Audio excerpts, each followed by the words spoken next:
Ka zëtin një buk nëre, kom qitë e këna humër. Konsiderojmë se qeveria nuk është ka e shef këtë gjendje dhe s'po e merr me shumë seriozitet, duke pas parasysh se qytetarët kanë besuar se do të ndryshojë gjendja pas pavarësisë, sepse fati i ynë është tani në duart tona dhe menaxhohet kryesisht nga instrumentet dhe institucionet tona. Problemi është se nuk ka një konsiderim serioz të situatës. Qeveria hala nuk ka dalë me pranu nivelin e lartë varfërisë. Gjithçka fillon prej këto. Në kuvendin e Kosovës, asnjëherë në historitë e tij nuk është diskutuar për varfërinë. Asnjë vetëm herë. Kështu që problemi është që nuk njihet problemi nga qeveria. Fillimi i zgjidhjes problemit është fillimi i njohjes së problemit, i pranimit të problemit. Kjo qeveri refuzon të pranojë situatën në terren. Një fakt do të thotë që e përcjell shoqërinë kosovare që optimizmi është gjithmonë prezent tek ne si popull, kështu edhe është fakt që secili prej tyre ka një dozë të optimizmit që një ditë do të bëhejmë mirë. Mirë, po mund të përmendet edhe një fakt tjetër që nga deri në vitin e kaluar, do të thotë kjo kategori e shoqërisë, por në përgjithësi shoqëria ka qenë do të thotë në pritje të zgjidhjes së statusit. Shumë prej tyre kanë pritur që me zgjidhjen e statusit të Kosovës do të bëjë zgjidhja edhe problemeve të tyre jetësore. Optimist shprehet edhe vetë përfaqësuesi i Bankës Botërore në Kosovë, Rangjit Najak, por me gjithë këtë, ai thotë se Banka Botërore do të intervenojë atëherë kur të ketë program të drejtë dhe serioz social.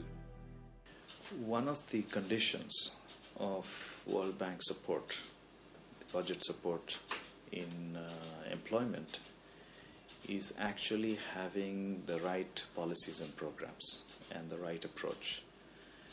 There are also many conditions relating to developing the capacity of the government programs in terms of policy conceiving capacity and also implementation capacity. And if these conditions are not met, it would be very difficult for the bank to support.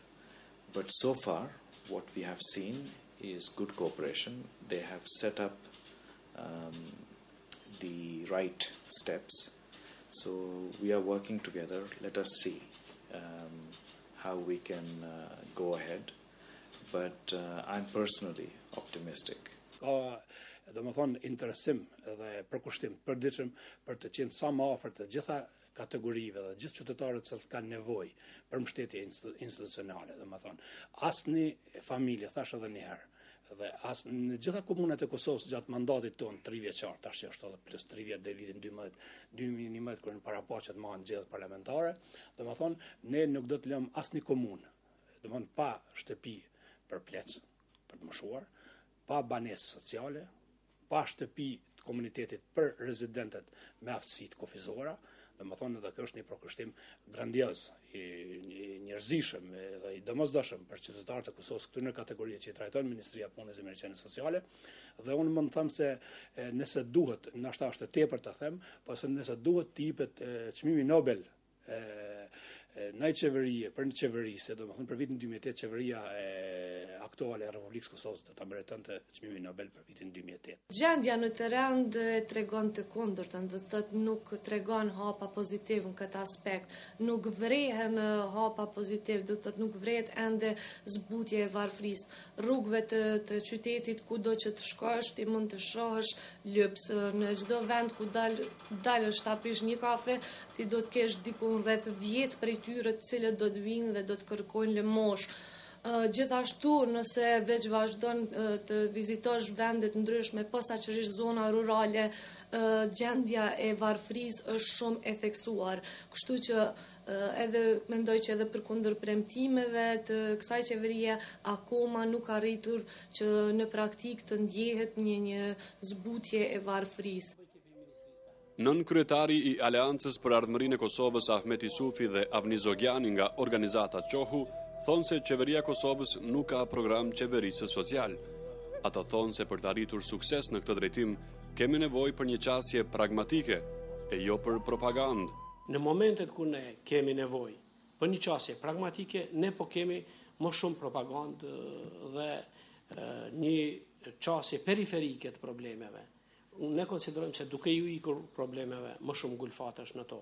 Më mirë është që t'ju shkohet çdo kategorie, veç e veç, me plane konkrete dhe të ketë veprime të cilat janë të bazuara në studime të njerëzve të shkencës dhe të atyre që fakt janë ekspert që njohin këto elemente.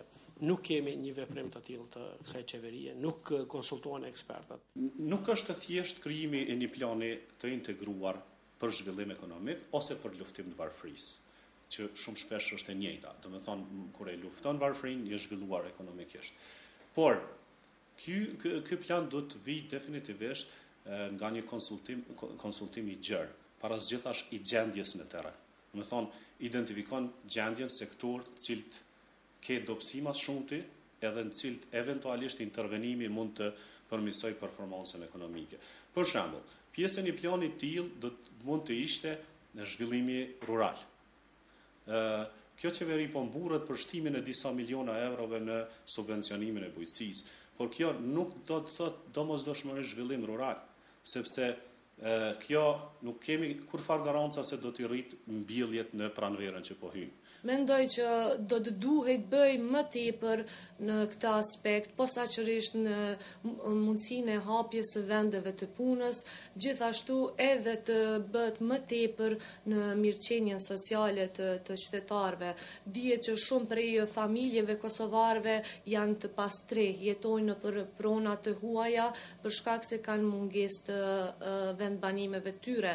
Kështu që do duhet të bëhej ndaj fond më i madh, buxhet më i madh nga institucionet përgjegjëse në mënyrë që të ndërtoheshin qoftë edhe vendbanime, do të thotë banesa, ku ata do të ndjenin të paktën një strehim më të mirë edhe do të kishin një mirëqenie sadopak më të mirë se nga ajo që kanë më tani.